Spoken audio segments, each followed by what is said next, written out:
2 new fire trucks were officially handed over to the St. Lucia Fire Service at a special ceremony at Groseley Fire Station on Friday, January 17, 2020.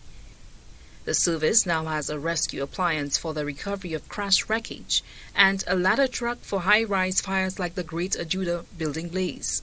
Over the past few months, fire personnel underwent extensive training in the use of 2 pieces of equipment which are part of a grant from the government of Japan.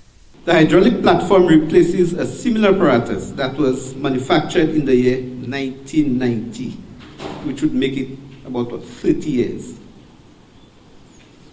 Incidentally, the old hydraulic ladder was decommissioned about 5 years ago. And even before it was decommissioned, it proved to be very unreliable because of natural wear and tear due to old age and a very high cost of maintenance. Therefore, this brand new hydraulic ladder, when commissioned, will bring huge relief to our firefighters. Not just because of its state-of-the-art technology, but also due to the peace of mind it will bring, because it will be much safer to operate. The apparatus will also afford us greater flexibility in managing fires in high-rise buildings, a competency that presented great challenges to our firefighters in the recent past due to the lack of appropriate equipment. The rescue vehicle will be used by fire responders at automobile accident scenes and other emergencies. Both units cost over 4 million EC dollars. We cannot overstate that these units are very much needed. The fire in the William Peter Boulevard comes readily to mind. The bronze skylift would have greatly enhanced the performance of our officers, who, despite their handicap, performed exceptionally. Again, a round of applause for our officers. Our previous speakers, who are the decision makers of the fire service, have stressed that point. With an overall 840 calls for persons to take, that persons need to take fire very seriously. The Japanese government also facilitated the training exercises for the personnel at the fire department.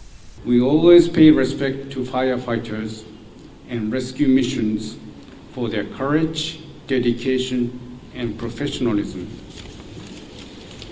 Therefore, it is a matter of course that we continue to provide them with the necessary equipment in order for them to carry out their missions more effectively and safely.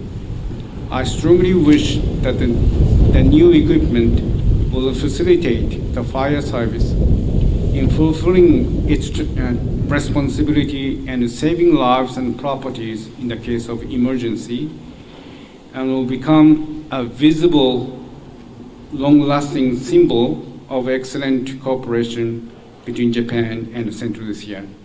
The 2 new fire trucks have been deployed to the Groseley Fire Station, which serves the densely populated and rapidly expanding north of the island.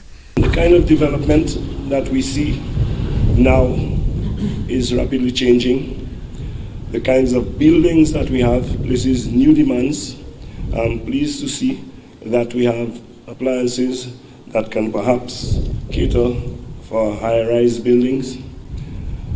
That is a new demand. And of course, in terms of rescue, some of the features I heard described on those appliances, it's heartening to know that at least we'll be providing our officers with better equipment and our citizens with a better chance. So I want to express our sincere gratitude through you, Ambassador, to the government and people of Japan. We welcome such gestures, and we want to ensure that we continue that kind of cooperation between our 2 countries. 21 fire officers in the south of the island received instruction in the operation of the equipment at the Fire Service Training School in V4. Training sessions were also held at installations in Castries. Melissa Paul reporting for the HTS News Force.